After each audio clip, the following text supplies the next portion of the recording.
So let's start with hearing about your role and what SugarCRM is all about.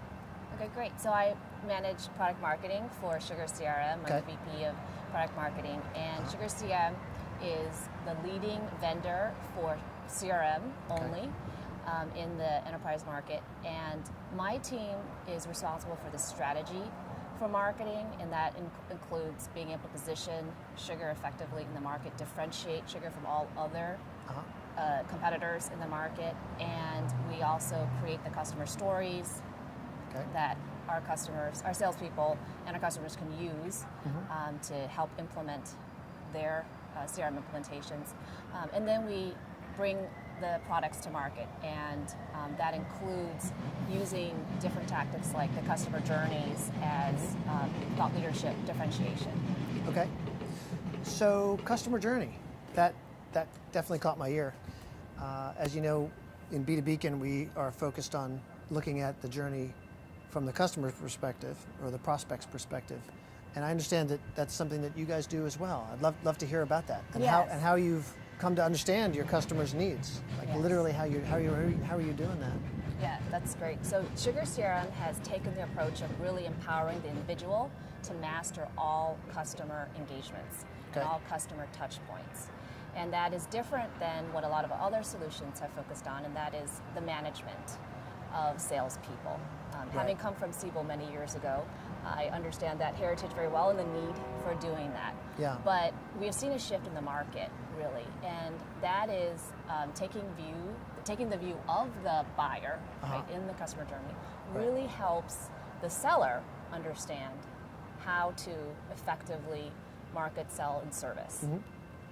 So for your own marketing now, so now let's shift away from SugarCRM, and would love to hear how you're putting this into practice in your own marketing efforts in terms of outreach to get new customers for sugar. What are you doing to understand the needs of your customers, your buyers in their journeys? Right, so we have first of all done a extensive target market analysis and target buyer analysis. So that involved qualitative as well as quantitative analysis of our customers. And that meant first creating a list of who we thought our best customers were based on some very specific criteria. In this case, based on revenue and the number of seats they purchased from sugar. Now, we did that and then did some very specific quantitative analysis, bringing in different data from other sources like Dun & Bradstreet, who's here at this conference, and also did a lot of qualitative interviews. And those interviews meant we interviewed people and asked them questions about how they were using sugar. We also interviewed them and engaged in 4 to 6 hour long workshops where we did customer journey analysis. Interesting. And that's where we sat with them and mapped the entire customer journey from their buyer's point of view. And in doing so, we highlighted some gaps in how they were selling and how they were servicing and marketing to their customers. And that helped them and us realize where we needed to focus on in terms of business process as well as in the technology. Interesting. So you identified gaps in the marketing and sales journey, I guess, that perspective, and then what? Where do you go from there? Right. So we have identified these gaps up really in 2 areas. One is the marketing to sales handoff, and that's where we found marketing and sales really need to work very closely together. And as proof of doing that, SugarCRM itself has now engaged in a project to have marketing and sales work very closely together. And this is where we now have an outbound selling team that works very closely with marketing to coordinate campaigns, to coordinate the targeting efforts. So all the analysis that I did around, or that my team did around who to target and how to target them, meaning the industries to go after, the number of people in the organization to go after, the titles to go after, and the use cases to speak to them about. All of that information is now used to arm the salespeople to do this outbound campaign effort, to get new leads in. It's also used for the marketing team to score leads coming in. Okay. So we use it both on the inbound and the outbound campaign side. And this is a joint effort, again, between sales and marketing, as we have seen the lines blur between sales and marketing. And this also came out, like we just talked about, in the customer journey Yep. workshops that we did with customers. So it sounds like your sales team is morphing from just becoming lead acceptors. Is that right? Yes, exactly. So it used to be that marketing would hand off a lead to sales, and sales would take that and run with it. But Yeah. now we have changed the model so that sales is also doing its own hunting. Okay. And that is this new function that we've created within sales, reporting through the sales organization, but working very closely with the marketing team to understand who the targets are, Right. message appropriately to those targets, and Yep. then coordinate the different campaigns with marketing. Yep, I can imagine that. You have to be especially aligned. So how are you, from a practical sense now, you know, everybody's busy and you've got these different teams and different leaders for the different teams. Yeah. How are you on a day-to-day basis ensuring that alignment? So we meet on a regular basis. That's Okay. the first thing. We have weekly calls where we sync up on who they've been speaking to, how the materials that we've created in terms of content and targeting been effective or not Yeah. with their outbound efforts. Okay. We have very rigorous reporting, and that is something that we review again on a weekly basis to see where the trends are by country, Okay. by salesperson, by industry that we're looking at. So we do look at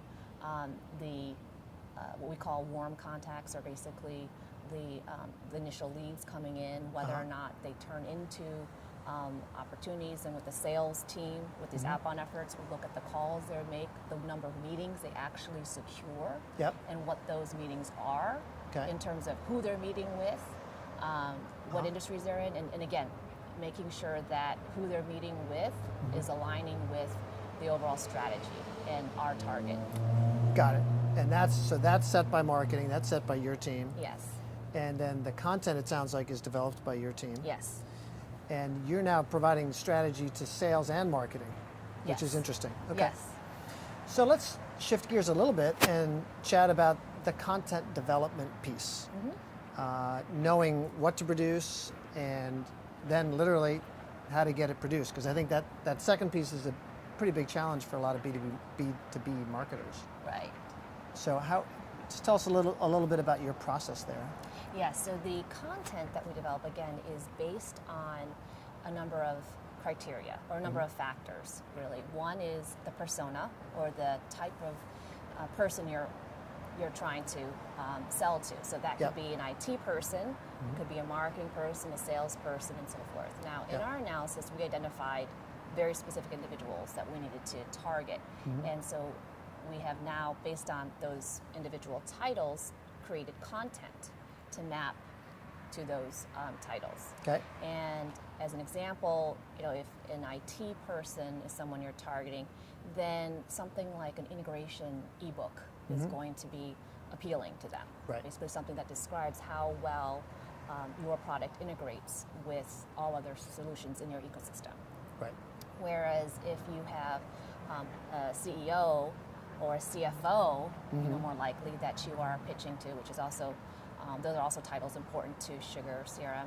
Yep. Then a total cost of ownership white paper comparing your solution with the other available offerings in the market is Right. going to be more appropriate. And so we create content based on these personas, number one.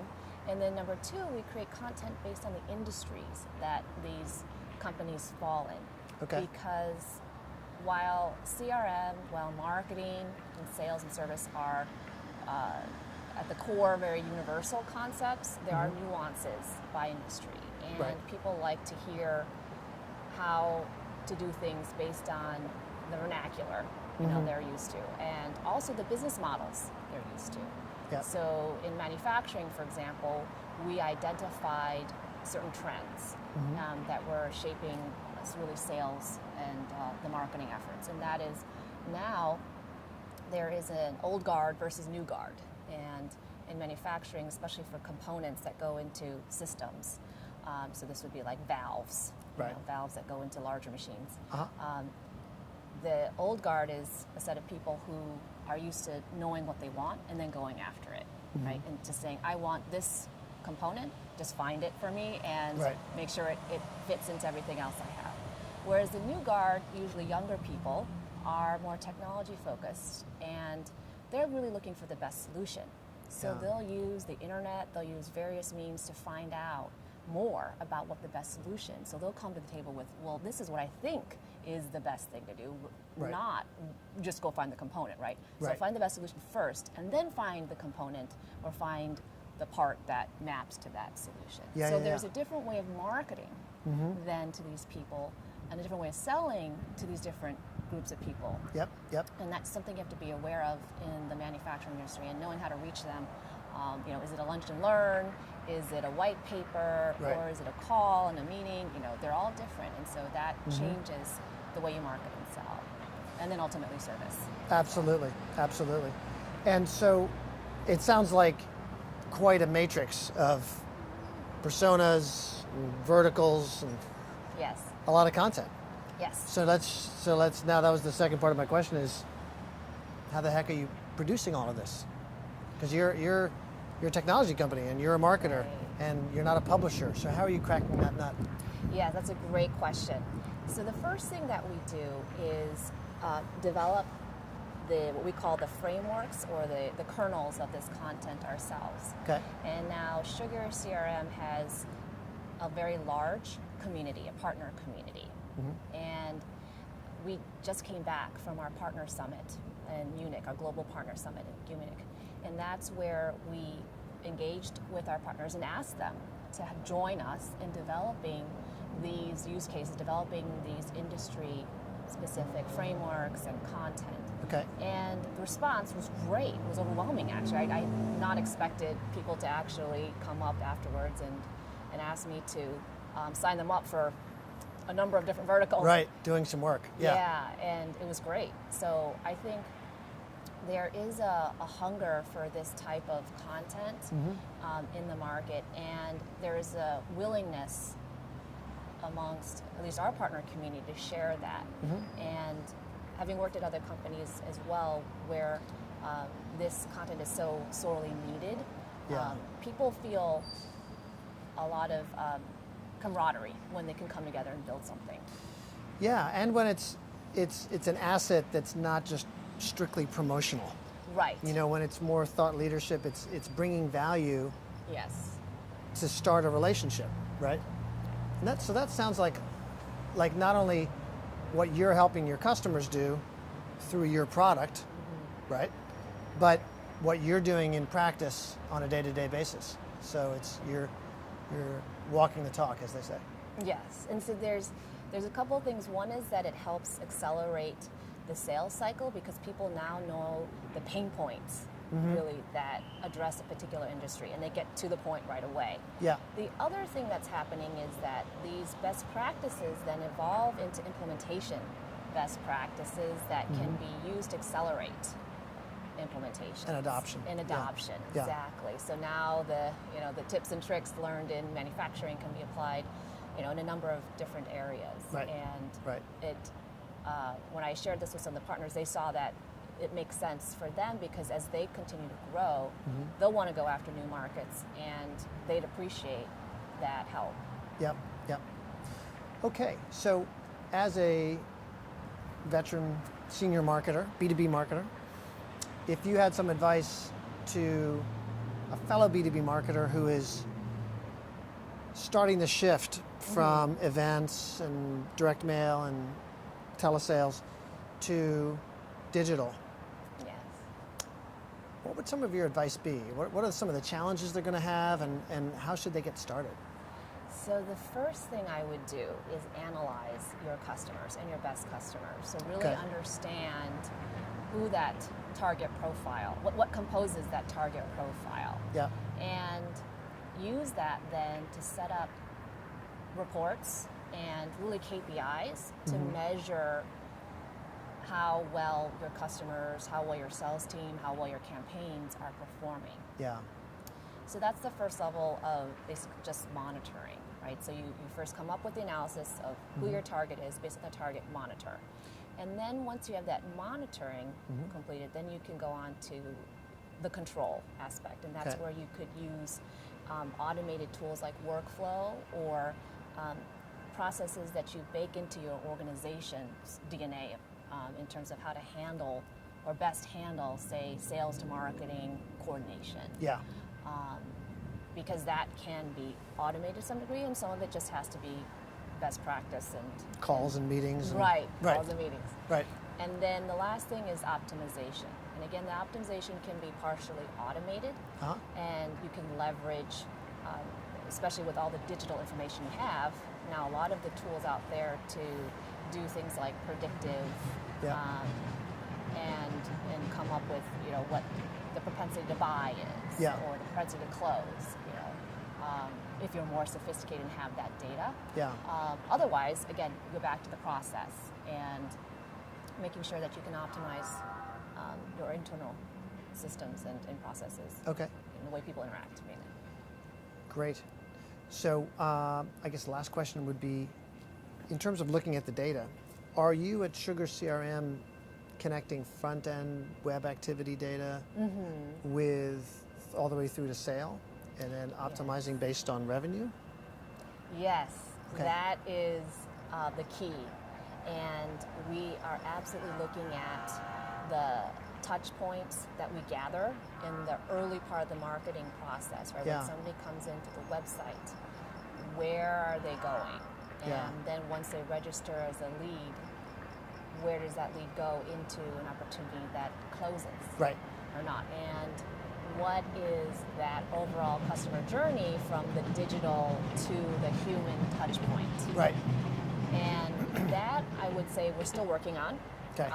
It is something that I think many organizations still struggle with, because I've seen a lot of companies take one side and do it really well, or another side, but not everyone is able to pull the two together. And Get that's that full attribution across all touch points. Yes. Yeah, but as you know, I'm sure in B2B,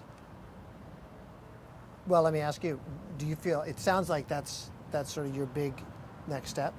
Yes. Okay. I mean, we fully understand and work with a number of companies like IBM on the digital side, because we recognize that many of the decisions and many of the interactions happen earlier than, say, a salesperson engaging. And so that's why that marketing to sales handoff is so important now, and that's why we work so closely together, because it's really intertwined. As a salesperson engages with someone, they have to have all the information about the digital touch points that person has made months before in order to be effective. I mean, it is no longer acceptable for a customer to come up to somebody and have to explain the whole story of what they've done before with the company. I mean, it's expected now that the company knows. Right. And that is something that we continue to work on, and we continue to work with our customers on, and partner with a number of other organizations. Okay. Great. Well, thank you very much for your time. Thank you. This was a great session. Great. Thank Thanks. you.